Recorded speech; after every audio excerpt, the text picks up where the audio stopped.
ఈరోజు మీకోసం చింత చిగురు పప్పు చూపించబోతున్నాను. చింత చిగురుతో పప్పు చాలామందికి తెలిసే ఉంటుంది. ఈ సమ్మర్ సీజన్లో దొరికే ఆకు కదా, చాలా బాగుంటుంది టేస్ట్. ఈ ఆకు, ఈ చింతాకుతో చేసే పప్పు టేస్టీగా ఉంటుంది, హెల్తీగా ఉంటుంది. ట్రై చేయండి. లేత ఆకుతోటి పప్పు చేస్తాం కాబట్టి సూపర్ యమ్మీగా ఉంటుంది. ఇంకా దానికోసము చింత చిగురు కొద్దిగా ఒక గుప్పెడంత ఉంటుంది. అది పచ్చిమిర్చి ఒక 5 to 7 తీసుకోండి. 3 టొమాటోస్ తీసుకొని, కందిపప్పు ఒక హాఫ్ కప్పు, అంటే నేను చూపించే గ్లాస్లో మీరు ఏ గ్లాస్ అయినా కప్ అయినా తీసుకోండి. హాఫ్ కందిపప్పు, దాంతోపాటు పొట్టు లేని పెసరపప్పు హాఫ్ వేస్తున్నాను. రెండు కలిపి ఈ గ్లాస్లో ఫుల్ గ్లాస్ అవుతుంది వేసేసుకొని ఈ రెండు కలిపి చేస్తున్నాను. చాలా బాగుంటుంది. ఇలా కూడా ట్రై చేయండి. ఎప్పుడు ఒకేలా కాకుండా పప్పుని నీట్గా కడిగేసుకొని, చింత చిగురిని కడగనవసరం లేదు, అది చెట్టు నుంచి డైరెక్ట్గా తీస్తారు కాబట్టి ఇంకా కడుక్కున్న ఇబ్బంది లేదు. ఇంకా పచ్చిమిర్చి, టొమాటో కడిగి కట్ చేసి వేసుకుంటున్నాను.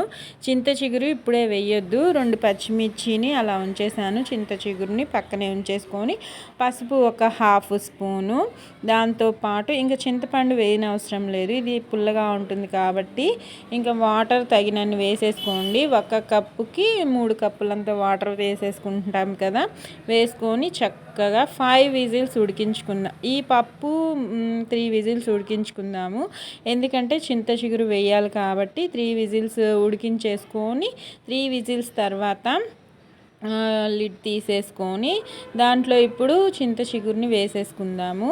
చింత చిగురుతో పాటు మిగిలిన పచ్చిమిర్చి కూడా వేసుకొని చక్కగా ఇంకొక 2 విజిల్స్, మొత్తం ఒక 5 విజిల్స్ మన పప్పు సూపర్ టేస్టీగా రెడీ అయిపోతుంది. ట్రై చేయండి. ఇంకా దాంతోపాటు ఉల్లిపాయ కూడా హాఫ్ బద్ద పొడవుగా కట్ చేసి వేసుకున్నాను. దీంతో పాటు వేసేసుకొని కారం ఒక హాఫ్ స్పూన్ వేసుకోండి. ఎక్కువగా వేయొద్దు, మరి ఎక్కువగా వేసినా బాగోదు టేస్ట్. వేసేసుకొని ఇంకొక 2 టీ గ్లాసెస్ వాటర్ వేసుకోండి ఉడకడం కోసము.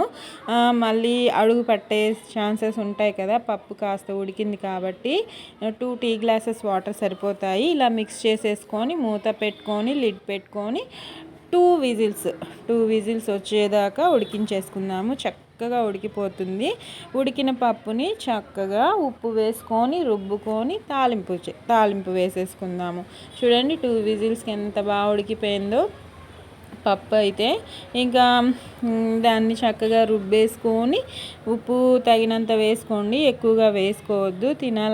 మళ్ళీ ఎక్కువ అయిపోతే తినలేం కాబట్టి తక్కువగానే వేసుకోండి. వేసుకొని చక్కగా పప్పు నలిగేంత వరకు రుబ్బేసుకొని ఇంకా మన చింత చిగురు పప్పుని తాలింపు వేసుకొని ఎంజాయ్ చేద్దాము. చాలా బాగుంటుందండి. అసలు ఈ సమ్మర్ సీజన్లో చాలామంది చాలా రకాలుగా చేస్తూనే ఉంటారు. ఇది నా స్టైల్లో చేశాను. ఈజీ అండ్ టేస్టీ అనమాట. మీరు ట్రై చేయండి. నచ్చితే నా వీడియో లైక్ చేయండి. తాలింపు కోసం ఆవాలు ఒక 1 స్పూను, చిన్న స్పూన్తోనే వేసాను. 1 స్పూన్ ఆవాలు, పాన్ పెట్టుకొని 3 స్పూన్స్ అంత ఆయిల్ వేసుకోండి. చిన్న స్పూన్తోనే, ఎక్కువగా ఏం పట్టదు. జీలకర్ర ఒక 1 స్పూను, ఇందాక హాఫ్ బద్ద ఉడికించేటప్పుడు వేసాను కదా, ఇప్పుడు ఒక హాఫ్ బద్ద ఉల్లిపాయ పొడవుగానే కట్ చేసి పెట్టుకున్నాను ముందే, అది కూడా వేసేసుకొని తాలింపు కోసం హై ఫ్లేమ్లోనే పెట్టుకోండి. మనం దగ్గరే ఉంటాం కాబట్టి ఇబ్బంది ఏం లేదు, కలుపుతూ ఉంటాం కదా, మాడిపోదు ఏమి. ఇంకా ఈ తాలింపు చక్కగా ఫ్రై అయ్యేదాకా ఫ్రై చేసుకొని కరివేపాకు, ఎండుమిర్చి లాస్ట్లోనే వేసుకోండి. ఎందుకంటే వాటి ఫ్లేవర్స్, ఎండుమిర్చి కూడా లాస్ట్లోనే వేస్తే ఈజీగా ఫ్రై అయిపోతుంది. దాని స్మెల్ మనకి రాకుండా జాగ్రత్తగా బాగుంటుందన్నమాట. కరివేపాకు ఫ్లేవర్ కూడా లాస్ట్లో వేస్తేనే పప్పులోకి బాగా వెళ్తుంది. తినేటప్పుడు కూడా క్రిస్పీగా ఉంటుంది. పప్పులో కూడా చాలా బాగుంటుంది.